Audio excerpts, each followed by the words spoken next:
ನಮಸ್ಕಾರ, ನೀವು ನೋಡ್ತಾ ಇದ್ದೀರಾ ಸ್ಪೀಡ್ ನ್ಯೂಸ್ ಕನ್ನಡ. ನಾನು ಸಂತೋಷ್ ಕಶ್ಯಪ್. ಕಾಂಗ್ರೆಸ್ ಪಾಳೆಯದಲ್ಲಿ ಬಹುದೊಡ್ಡ ಬೆಳವಣಿಗೆ ಆಗುತ್ತಾ ಇದೆ. ಇದು ಮುಖ್ಯಮಂತ್ರಿ ಡಿ.ಕೆ. ಶಿವಕುಮಾರ್ ಅವರಿಗೆ ಟೆನ್ಷನ್ ಹೆಚ್ಚು ಮಾಡದಂತೆ ಕಾಣಿಸ್ತಾ ಇದೆ.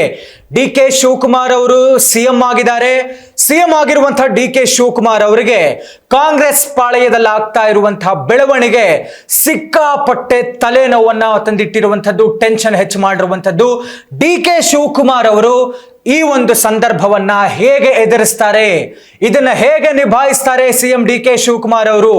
ಟ್ರಬಲ್ ಶೂಟರ್ಗೆ ಮತ್ತೊಂದು ಟ್ರಬಲ್ ಎದುರಾಗಿರುವಂಥದ್ದು. ಟ್ರಬಲ್ ಶೂಟರ್ ಇಲ್ಲಿಯ ತನಕ ದೇಶವ್ಯಾಪಿ ಎಂಥದ್ದೇ ಸಮಸ್ಯೆ ಬಂದರೂ ಕೂಡ ಡಿ.ಕೆ. ಶಿವಕುಮಾರ್ ಅವರೇ ಇರ್ತಾರಲ್ಲಿ.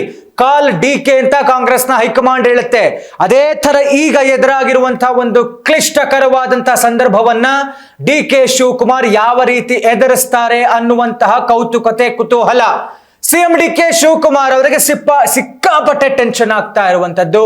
ಎಲ್ಲ ಶಾಸಕರನ್ನ ಹೇಗೆ ಒಂದೇ ಕಡೆ ಹಿಡಿದಿಟ್ಟುಕೊಳ್ಬೇಕು, ಯಾಕೆ ಮತ್ತೆ ರೆಸಾರ್ಟ್ ರಾಜಕಾರಣ ಕಾಂಗ್ರೆಸ್ ಪಾಳೆಯದಲ್ಲಾಗ್ತಾ ಇದೆ. ರೆಸಾರ್ಟ್ಗೆ ಕಾಂಗ್ರೆಸ್ನ 63 ಶಾಸಕರು ಹೋಗಿದ್ದಾರೆ. ಕಾಂಗ್ರೆಸ್ನಿಂದ 63 ಶಾಸಕರು ರೆಸಾರ್ಟ್ ಕಡೆಗೆ ಹೋಗಿದ್ದಾರೆ. ಮತ್ತೊಮ್ಮೆ ಕಾಂಗ್ರೆಸ್ ಪಾಳೆಯದಲ್ಲಿ ರೆಸಾರ್ಟ್ ರಾಜಕಾರಣದ ವಿಚಾರ ಮುನ್ನೆಲೆಗೆ ಬಂದಿದೆ.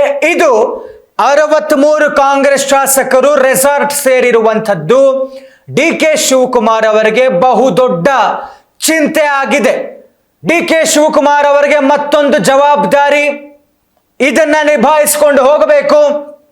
ಟ್ರಬಲ್ ಶೂಟರ್ ಆಗಿ ಈ ಸಮಸ್ಯೆಯನ್ನ ಹೇಗೆ ಎದುರಿಸಬೇಕು, ಸಂದರ್ಭವನ್ನ ಹೇಗೆ ನಿಭಾಯಿಸಬೇಕು ಅನ್ನುವಂಥ ಚಾಲೆಂಜ್ ಈಗ ಡಿ.ಕೆ. ಶಿವಕುಮಾರ್ ಅವರ ಎದುರಿಗೆ ಇದೆ. ಕಾಂಗ್ರೆಸ್ನ ಕಥೆ ಏನಾಗುತ್ತೆ ಹಾಗಾದ್ರೆ? ಕಾಂಗ್ರೆಸ್ ಪಾಳೆಯದಲ್ಲಿ ಮತ್ತೊಂದು ಬೆಳವಣಿಗೆ ಆಗ್ತಾ ಇರುವಂಥದ್ದು. ಬರೋಬ್ಬರಿ ಒಬ್ಬರಲ್ಲ ಇಬ್ಬರಲ್ಲ 63 ಶಾಸಕರು ರೆಸಾರ್ಟ್ ಕಡೆಗೆ ಹೋಗಿದ್ದಾರೆ. ರೆಸಾರ್ಟ್ ರಾಜಕಾರಣ ಏನಾದರೂ ಕುದುರೆ ವ್ಯಾಪಾರ ಆಗತ್ತಾ? ರಾಜಕೀಯದಲ್ಲಿ ಏನಾದರೂ ಬೆಳವಣಿಗೆ ಆಗತ್ತಾ? ರಾಜಕಾರಣ ಇನ್ನೇನಾದ್ರೂ ಬದಲಾವಣೆಯನ್ನು ನೋಡುತ್ತಾ? ಇಷ್ಟೆಲ್ಲವೂ ಕೂಡ ಚರ್ಚೆಯಾಗುತ್ತಾ ಇದೆ. ಡಿ.ಕೆ. ಶಿವಕುಮಾರ್ ಈ ಒಂದು ಸಂದರ್ಭವನ್ನ ಹೇಗೆ ನಿಭಾಯಿಸ್ತಾರೆ?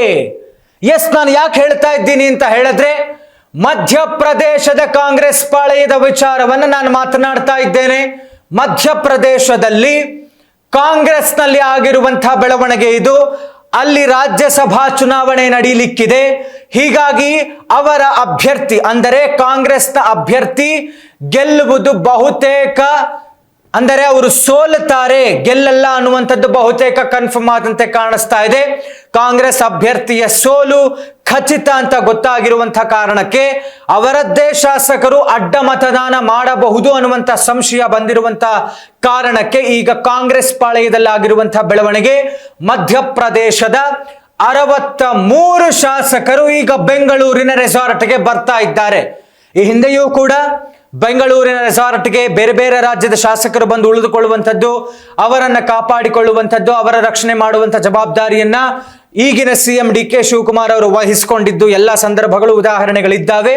ಮತ್ತು ಇನ್ನೊಂದು ಜವಾಬ್ದಾರಿಯನ್ನ ಮತ್ತೊಮ್ಮೆ ಕಾಂಗ್ರೆಸ್ನ ಹೈಕಮಾಂಡ್ ಸಿಎಂ ಡಿ.ಕೆ. ಶಿವಕುಮಾರ್ ಅವರಿಗೆ ಕೊಟ್ಟಿದೆ. ಮಧ್ಯಪ್ರದೇಶದ ರಾಜ್ಯಸಭಾ ಚುನಾವಣೆ ಆಗ್ತಾ ಇದೆ, ಅಡ್ಡ ಮತದಾನ ಆಗಬಹುದು, ಅವರ ಅಭ್ಯರ್ಥಿ ಸೋಲಬಹುದು ಅನ್ನುವಂತಹ ಕಾರಣಕ್ಕೆ ಕಾಂಗ್ರೆಸ್ನ 63 ಶಾಸಕರು ಬೆಂಗಳೂರಿಗೆ ಬರ್ತಾ ಇದ್ದಾರೆ. ಬೆಂಗಳೂರಿನ ರೆಸಾರ್ಟ್ ನಲ್ಲಿ ಉಳ್ಕೊಳ್ಳಲಿದ್ದಾರೆ. ಡಿ.ಕೆ. ಶಿವಕುಮಾರ್ ಅವರ ಜವಾಬ್ದಾರಿ ಇರುವಂತದ್ದು ಇವರೆಲ್ಲರನ್ನ ಒಟ್ಟಾಗಿಯೇ ಇರಿಸಿಕೊಳ್ಳಬೇಕು, ಕಾಪಾಡಿಕೊಳ್ಳಬೇಕು, ಅಡ್ಡ ಮತದಾನ ಆಗಬಾರದು, ಕಾಂಗ್ರೆಸ್ನ ಅಭ್ಯರ್ಥಿ ರಾಜ್ಯಸಭಾ ಚುನಾವಣೆಯಲ್ಲಿ ಗೆಲ್ಲಬೇಕು ಅನ್ನುವಂಥ ಜವಾಬ್ದಾರಿಯನ್ನ ಡಿ.ಕೆ. ಶಿವಕುಮಾರ್ ಅವರಿಗೆ ವಹಿಸಿದೆ. ಮಧ್ಯಪ್ರದೇಶದ 63 ಕಾಂಗ್ರೆಸ್ ಶಾಸಕರು ಈಗ ಬೆಂಗಳೂರಿನ ರೆಸಾರ್ಟ್ಗೆ ಶಿಫ್ಟ್ ಆಗಿದ್ದಾರೆ. ಅವರನ್ನ ಡಿ.ಕೆ. ಶಿವಕುಮಾರ್ ನೋಡಿಕೊಳ್ತಾ ಇದ್ದಾರೆ. ಹಾಗಾದ್ರೆ ಮಧ್ಯಪ್ರದೇಶದ ರಾಜ್ಯಸಭಾ ಚುನಾವಣೆ ಹೇಗಾಗತ್ತೆ, ಯಾರು ಗೆಲ್ತಾರೆ, ಏನೇನೆಲ್ಲ ಆಗುತ್ತೆ ಅನ್ನುವಂಥದ್ದನ್ನ ಕಾದು ನೋಡಬೇಕಾಗಿದೆ. ಇದಾಗಿತ್ತು ಈ ಹೊತ್ತಿನ ವಿಶೇಷ. ನೋಡ್ತಾ ಇರಿ ಸ್ಪೀಡ್ ನ್ಯೂಸ್ ಕನ್ನಡ. ಸುದ್ದಿ ನಿಮ್ಮದು, ವೇಗ ನಮ್ಮದು.